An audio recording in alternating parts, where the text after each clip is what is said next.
Mao ni ron. Mao na nga lamit kayo nga ma-remind ta kanunay sa pulong si Dios. Amen. Sa 17 sa gishare ni Marcoy sa Galatians 5:17, kay ang mga tinguha sa lawas ng kaibog supak sa mga tinguha sa espiritu. Ug ang mga tinguha sa espiritu supak sa lawas ng kaibog nagkasumpaki kining duha busa dili kamo makabuhat sa buot unta ninyong duha to. Grabe sumpaki.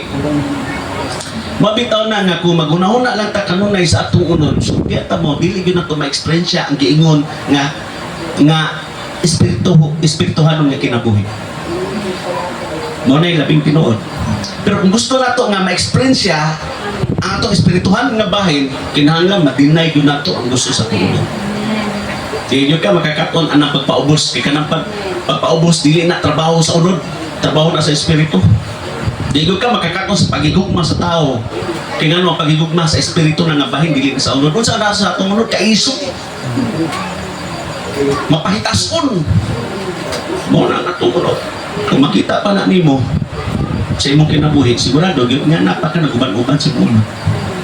Mo ba nang ingon diri sa 16 sa Galatians 5, kini ang akong isulti kanyo, pahari ang espiritu sa inyong kinabuhi ug ayaw tumani ang mga timwa sa lawas ng kayo. Ayaw tumani. Dili ba lalim imong i-deny mo kaugalingon. Kaya itong tinguha kanunay sa itong kaugalingon. Kung sa mga tinguha na ito sa itong kaugalingon? Ha? Tabangi po po ninyo eh.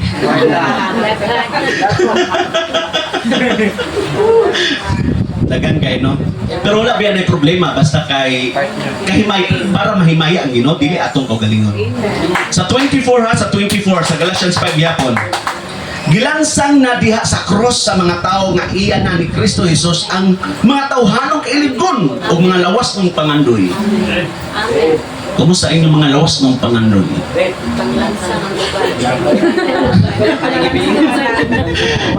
Gilansang ang lawas ng pangandoy sa tuwang pan, kaugalingon. Wala na dito sa cross. Ang uban na ang nalansang. Ang uban na nalansang.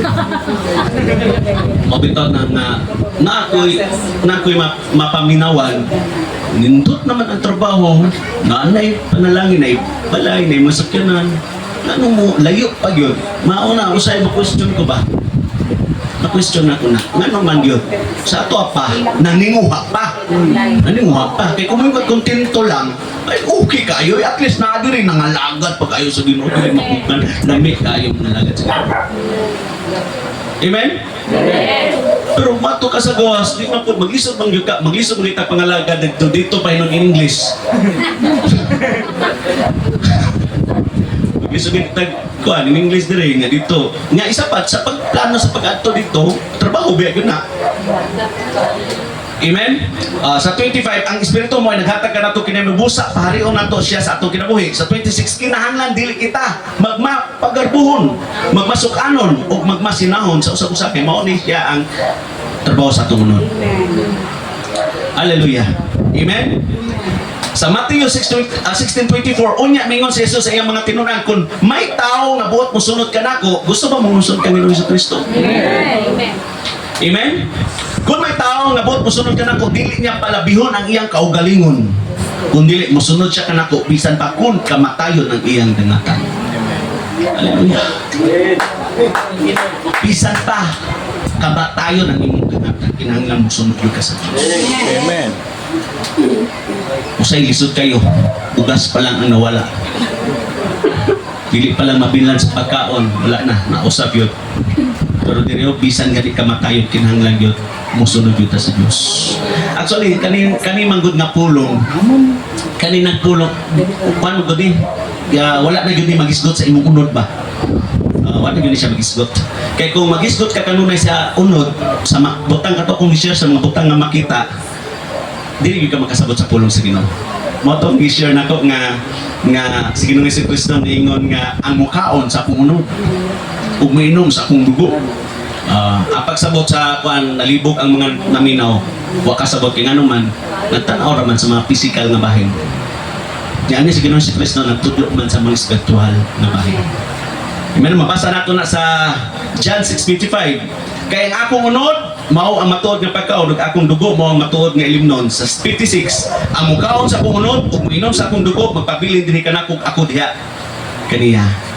Sa verse 60, kay 56 man to, John 6 sa verse 60, daghan sa iyang mga tinun-an ang nakadungog niini ug mingon, lisod kaayong dawaton kini pagtulon-an akin sabay makasabot niini. Hallelujah. Amen. Mao na nga makasabot ta kung makinabuhi ta diri sa espiritualong libahe. Amen. Sa 25 sa Matthew 16 kay bisan kinsa nga magtinguha sa pagluwas sa iyang kinabuhi mawat ang hinon ini. Kung kanunay ka magtagad sa mga panginabuhian diri lang sa yuta, mawat ang hinuon sila sa kinabuhi. Oy, bantayan na nato. Apan si bisan kinsa nga muhalad siyang kinabuhi tungod kanako makaangkon sa kinabuhi nga walay katapusan. Si Ginoong Hesukristo nagisgot nito sa espiritual nga butang. Makaangkon ka sa kinabuhi nga walay katapusan. Hallelujah. Sa 26, unsa man ang makuha sa tao kung maangkon niya ang tanan nga butang dinhi sa kalibutan apan mawala ang iyang kinabuhi. Wala gayud kay wala gayud siya ikahatag aron mabawi niya ang iyang kinabuhi. Amen. Muna dagan na ta mga kailana. Bisan pa nga kita nakailan nila sila wala kailan nato. Mga milyonaryo. Grabe ang salapi. Pero mo lagi wala kay pwedeng mahatag aron mabawi nimong kinabuhi. 27 kay ako nga anak sa tao mo balik nga nagadanag sa gahom sa akong amahan ug kauban ko ang iyang mga anghel. Unya hatagan ko og gante ang tanang mga tao sumala sa ilang mga binuhat. Kumusta man ang atong pagpamuhat sa atong pagpangalagad sa Ginoo. Amen. Murag inuli ko. Kabalo mo, ang istorya ni Brother Jerel gabi. Kana ganing watubang ka sa Ginoo. Tapos medyo wala kay nabuhat. Kabalo mo sa pagkatubang nato sa Ginoo, kabalo ta sa atong gibuhat sa kalibutan. Amen. Kana bitong sugon ta sa atong ginikanan nga manghugas, mabot na sila kabalo beta nga gisugot ta. Gawas og nabisita bulag email. Kay wa ta kabalo o gisugo ba tag wala. Pero kung gisugo ka intentionally, istoryahan jud ka. Di ba? Pag-abot niya nga wala pagka nakahugas, maulaw jud ka matubang. Bisan og nanay daghang dalang ang lamig kay pagkaon ulaw kayo.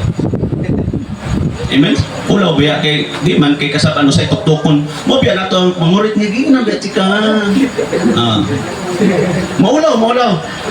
Gabi nagisgot man gud mi ang kana daw rapture. Unsa ba daw na before or after that tribulation? Before ang ban. After ang ban. Actually, while ko nagbasa sa ato pagpangalagad sa Ginoo, kani atong problema karon dira ta ginamol dinalikod. Kaya sa tinuod na sa katapusang mga adlaw aduna gi mga lisod kay nga kahimtang. Kung nahadlok ka karon sa imong kahimtang sa imong sitwasyon o sa imong mga problema sa pakasa umabot ay. Pero kung karon imong nalapasan, lig-on ka na, ginalig-on yung ka sa Ginoo para sa katapusan, dili gyud ka mawala sa imong pagpangalagad sa Ginoo. Kaya naman, wala mong kita masayod. Okay lang kung taos, tinuod yun. Nga rapture before the tribulation, tinuod, ay, pwede naman tan. Okay na niya ito problema. Pero wala ka kabalo kung basta yung tribulation niya, o ba yung tribulation, dili ba na ay. Grabe ang kalisod. Grabe ang kalisod na. O dili mo makapasar sa kalisod karon, dili gyud mo sigurado makapasar sa tribulation. O nagingon ako, ubuat mo makaspasa sa gidwan unsa pagtulunan sa college. Tama. Kung di ka kapasar sa 1 plus 1, unsa pagka ng division, unsa pagka ng mga multiplication. Kinahanglan nga, ug mapasar nato karon panikamutan nato ang moabot ay mapasar gyud gyapon nato. Amen. Ako'y basahon. At least nga manigurado gyud ta kay dili lang yung mga lagad lingaw kayo unta atong unod pero atong gipugnan kay dili gyud ta sa pagpangalagad niya usay dili mamao lisod gyapon kayo. Diri sa Matthew 24:29 akong basahon. Pagkauman sa mga kasakitan niya ng panahon na mawad-an og kahayag ang adlaw. Mawad-an ang kahayag. Ang bulan bulan dili na mudan-ab og ang mga bituon mga hulog. Okay sa man tong kanang wishing basta wish. Kani dili na mo ka-wish ani mahadlok na mo ani. Ang mga bituon, mga hulog, ang mga butang sa kalangitan pahisalaog gikan sa ilang mga naandan nga agianan. Mga earth tama na dalan? Diba?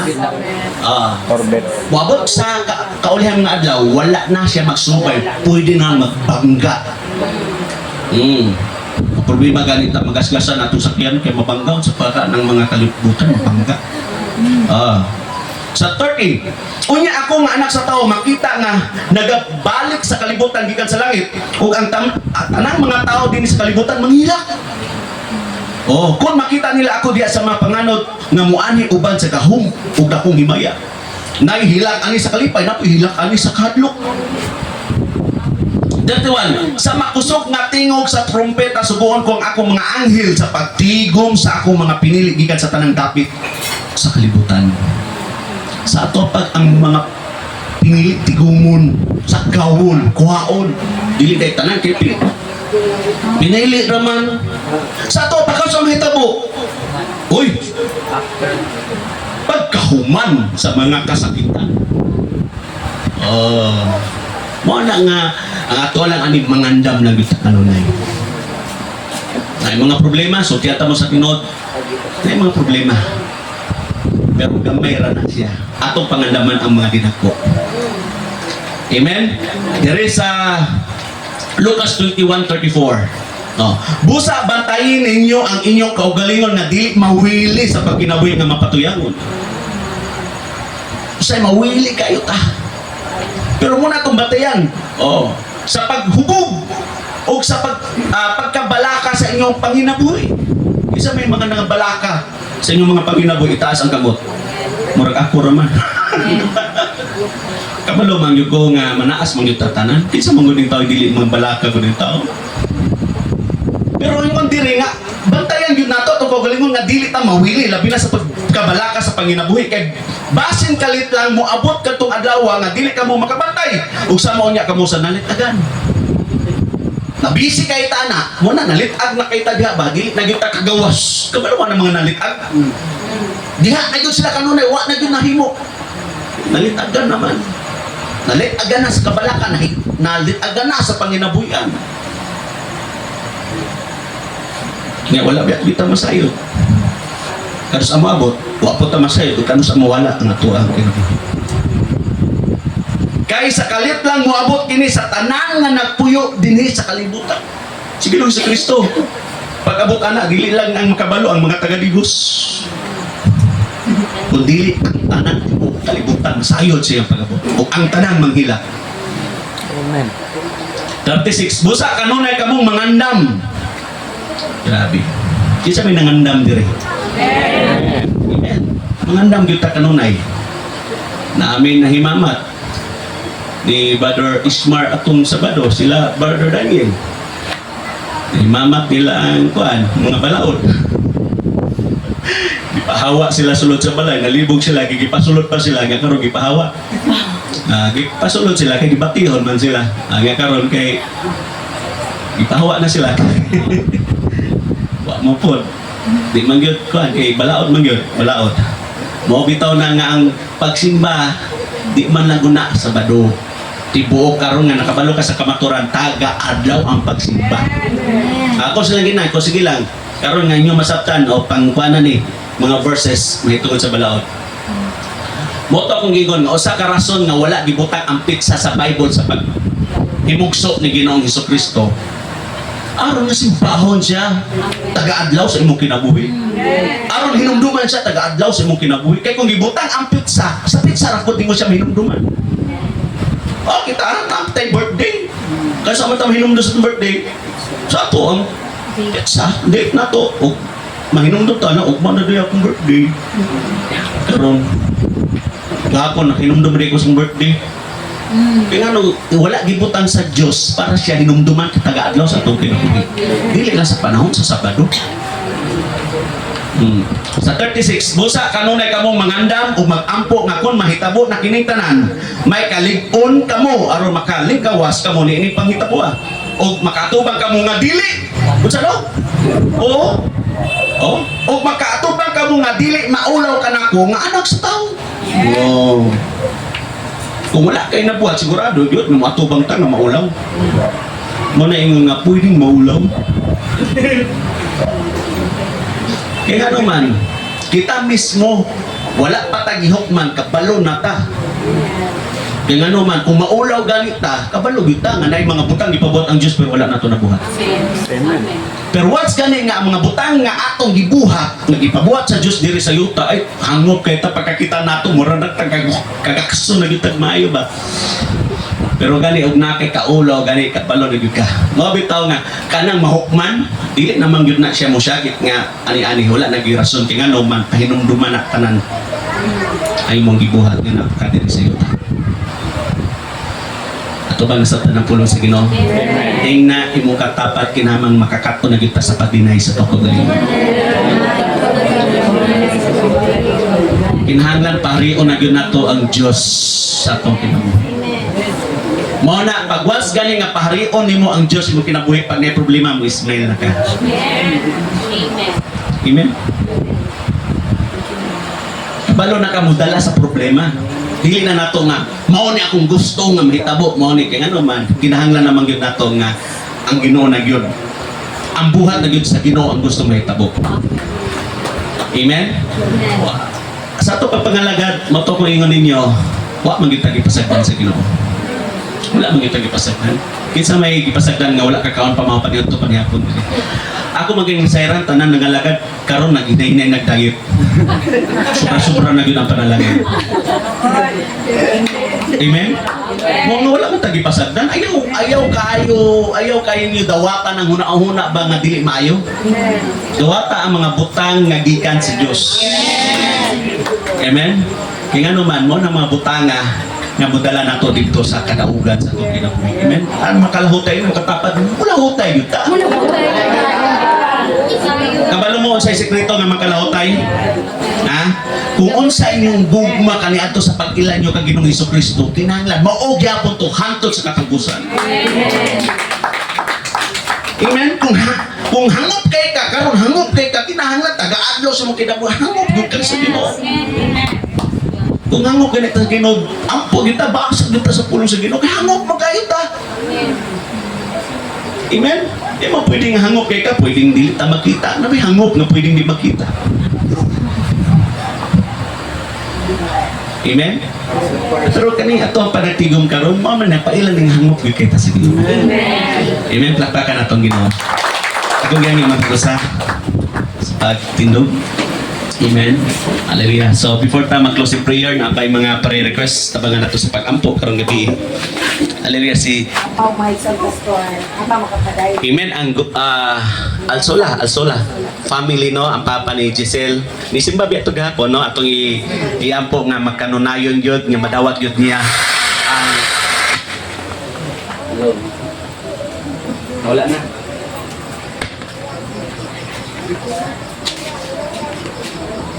Thank you, Lord.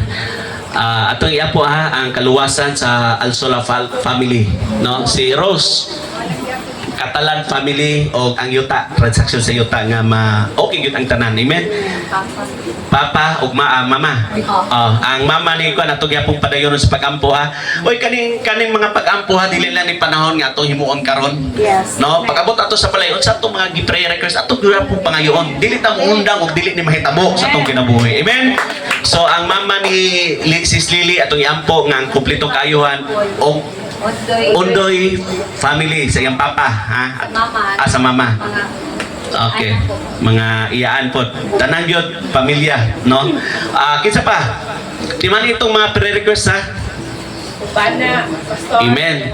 Hallelujah. Si Juan. Amen. Amen. So sa sa compound no sa Gomez mo si Juwang na lang yun ang kwan. Nanay Jo.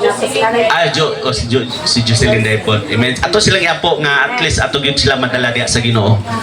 Hallelujah. Si Bro Daniel. Amen. Atong iampo ang junior Daniel no nga iyag yung pangyot ang struggle lang yung mga kanya-kanya ang struggle mo nga ato yung iampo ang matagusa. Amen. Kinsa pa? Wala na ba? Okay, kita tanan magampo. Hallelujah. Lord, salamat o Diyos karong gabi. Salamat Lord God sa mong pagkamatinud-anon. Salamat Lord God sa mong pagkamaayo o Diyos sa among kinabuhi. Hallelujah. Lord, salamat o Diyos. Bisan pa Lord God among ginadala sa pag-ampo Lord God al Sola family. Bisan pa Lord God sa Papa Lord God ni Giselle. Bisan pa sa iyong mga igsoon o Diyos. Right now Lord God among yung ginaampo Lord God nga makabaton yun sila sa kaluwasan in the name of Jesus. Na Lord ilagay ma-experience ang imong gahom, imong gugma o Diyos. Ug labaw sa tanan ang gasa sa kinabuhi walay katapusan. Ilagay ma-experience. Bisan pa Lord God sa mama ni Sis Lily o Diyos. Lord, among yung gina-claim kanunay o Diyos ang kumplitong kaayuhan Lord God. O Lord God, bisan pa Lord God sa Lord tanang kaigsuunan Lord God. Bisan pa Lord God sa pamilya Lord God siyang mama. Bisan pa sa pamilya siyang papa o Diyos. Na Lord makadawat usap Lord God sa gasa sa kaluwasan o Diyos in the name of Jesus. Lord, salamat Lord God. Ikaw Lord God magatandog silang kinabuhi. Hallelujah. Lord, bisan pa Lord God kang Brother Daniel, yung anak, si Junior Daniel Lord God, kung pagampo Lord God nga Lord, muhangog yun sila siya diha kanimo. Kung pagampo Lord God nga muduol yun siya, mga lagad yun siya diha kanimo Lord God. Salamat o Diyos. Bisan pa Lord God sa tanan nga naa sa balantian. Lord God, among yung ginadala sa pagampo Lord God, kung dito kaayuhan ni Brother Billy. Hallelujah. Ni Brother Gab o Diyos. Tanan Lord God, bisan pa Lord God ni Udi. Nga ipambati o Diyos, kung ginaampo Lord God, nga ikaw yun mag-aayo o Diyos. Salamat kayo. Hallelujah. Lord, salamat Lord God ni Brother Joseph. Salamat Lord God nga nakabisita siya uban kanamo. Lord God si Auntie Amy. Hallelujah sa Kulalik. Salamat o Diyos na kinabuhi na himog yung panalangin kanamo o Diyos. Hallelujah. Salamat kay Lord God sa kanaugan nga mong naangkon. Salamat Lord God sa grasya panalangin Lord God. Hallelujah. Salamat o Diyos. Thank you Lord. Thank you, Jesus, Lord, sa pagpadayon o Diyos. Lord, kaya sa katapusang mga pag-ampo, Ginoo. Lord, salamat, Lord God, sa imong kamaayo, Lord God.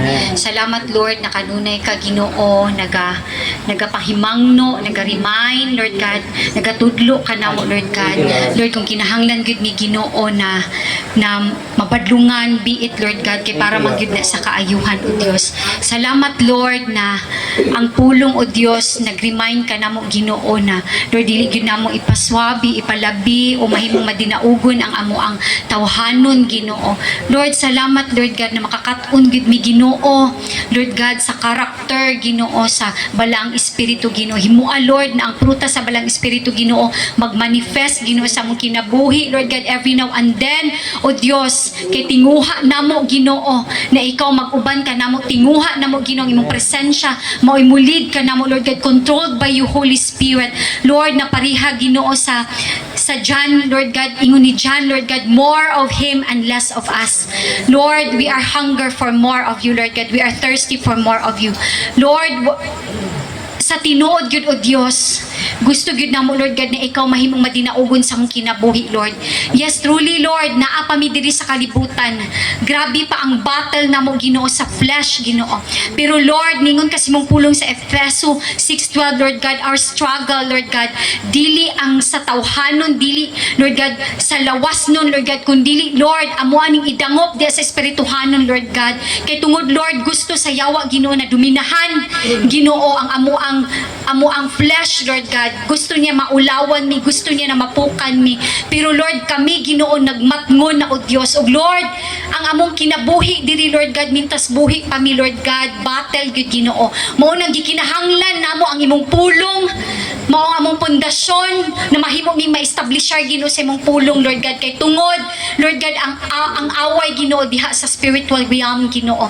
Himua o Dios na makusganon mi sa espirituhanon na bahin, Lord God. Himua o Dios na ang among kalag pakaunon kanunay namo, Ginoo, sa pulong na mao kanimo hatag namo, Lord God, na mahimo ming makusganon husganon, mahimo ming ligon, mahimo ming maisog Ginoo sa matag higayon sa mong kinabuhi, Lord. Lord, dili namo i-take for granted Ginoo ang among devotional. Sa pagmata pa lang namo, Lord God, mukaon mi Ginoo sa pulong, Lord God. Lord, salamat Lord God na dili lang mikutob lang sa testimony, kundi Lord among ikinabuhi kung unsa ang among testimony Ginoo, Lord God. Gusto man i-disqualified sa kaaway, Lord God, pero Lord, right now Ginoo, Lord, amo adyong gina-claim ang victory, Lord God. Kay tinuod, Lord, greater is in us than the one who is in the world. Lord God, salamat Lord na ang matag usa ligon og may sugon mo claim mo declare Ginoo sa gahom an authority na imong gihatag na kanamo, Lord God. Yes Lord, we walk by faith and not by sight. And Lord, salamat Lord God, ikaw magapanalangin sa matag usa na ni akaron, Father God. Lord, ikaw ang nakakita kay dayag tanan di kanimo unsa man ang mga gipang atubang o Dios na mga sitwasyon na ginaalaw nimo, Lord God. Himoa o Dios na mahimo gyud ming naay kaalam kahibalo Ginoo unsaon namo Ginoo pagsulbad ani o Dios kay tungod Lord na akakanunay sa among Lord God. Salamat Lord sa mga milagro, salamat sa kahibulungan, Lord God. Lord, ang giya namo Ginoo mo ang imong pulong o Dios. Ug salamat Lord na nakakat-on gyud mi Ginoo na mo cling diha kanunay mo rely diha kanunay kanimo, Lord God. Salamat Lord na gi-remind mi nimo, Father God, Lord, na dili na mo ipaswabi ang among pagka-bright diri sa kalibutan Ginoo. Na usahay Lord God, kusog kay nimo kamada Ginoo. Lord, tudloi mi Ginoo na magpasakop musubmitar diha sa imong kabubuton o Dios. Ug salamat Lord na ikaw magakanunay magapanglihok sa matag usa, Lord God. Lord, I declare healing, I declare deliverance, Lord God, I declare salvation sa matag usa na mo na pamilya na ang matag usa na nagrepresenta diri, Father God. I declare restoration, I declare protection Ginoo. Salamat Lord na laban gyud ang kinabuhi na kay gialaw Ginoo na mga pain or anything Ginoo na pwedeng mulaylo mi, Father God, Lord. Pero Lord, amo adyong kuptan o Dios na hangtod may kinabuhi mga lagad bidiya kanimo. Lord, walay mulaylo kanamo, Lord God. I declare, Father God, Lord, fire from the Holy Ghost, Lord, na ma-empower ang matag usa Ginoo, Lord God, na Lord, the more gyud mi mo duot, the more gyud mi mo dangop, Lord God, kung nakay ginaalaw na situation, walay mo kalma, walay mo rebuild in Jesus name. Lord, the more gyud mi Ginoo na mukamang, the more mo dangop diha kanimo, Father God. Og Lord, akong gina-declare Ginoo ang kasulbaran Ginoo, Lord God. I declare, Father God, Lord, na kahibulungan ng imong pamaagi. Yes, be it sa kahibulungan nimo na pamaagi kay ningon kasi mong pulong that Lord, your ways are higher than our ways, your thoughts are higher than our thoughts. Lord, we submit diha sa imuha, Lord God, sa imong gahom, Lord God, sa imong authority, Father God, Lord. Kung like Mary, Father God, Lord, be it kung unsa ang imong ipabuhat kanamo, Lord, dili namo angay sabton Ginoo. Kay kung sabto na mo, Lord, mo balibad good me, Lord, daghan ka iniog ka ng rason, mga excuses. Be it, Lord God. Og salamat, Lord, sa mong pagbiit, pag say yes kanimo, Lord God. You are in control. Yes. And Lord, walay laing final say Ginoo, walay final word diha lang gyud sa imuha, Lord, na ay mga paghadlok Ginoo, pero Lord, in Jesus name, Lord, mugunit gyud mi, mukupot gyud mi diha sa imuhang pulong, Lord God. Lord, in our sufferings, in our pain, Lord God, in our trials, Lord God, our comfort is your promises that preserves our lives, Lord God. Og salamat, Lord, na matinumanon, matinud-anon kasi mong pulong, Lord God. Salamat, Lord, sa kadaugan. Salamat sa kaayuhan, Lord God. Sa mong pagpamauli, Ginoo, bit-bit na mong kalipay, kalinaw, kadaugan, O Dios. Salamat, Lord, that we will never be the same. Lord, among mind ma-renew. Lord God, among soul ma-restore, Ginoo. Salamat, Lord, na na-refresh me, na-revive, na-stir up, Ginoo. O salamat, Lord, no more condemnation in Jesus' name. No more guilt in Jesus' name. No more fear in Jesus' name. Salamat, Lord, ang spirit of love, spirit of unity, spirit of understanding, maoy mo dumina ani na family, Father God, Lord. Salamat, Lord, tanang dungog ug himaya diha lamang kanimo, O Dios. Hallelujah, hallelujah, Lord. Sa makausap pa, Lord God. Hallelujah. There is battle before victory. There is battle before the blessing, before the breakthrough. There is trial before the breakthrough, Lord God. And thank you, Lord God, for the breakthrough in Jesus' name. Hallelujah, hallelujah. May gabi sa tanan. Amen.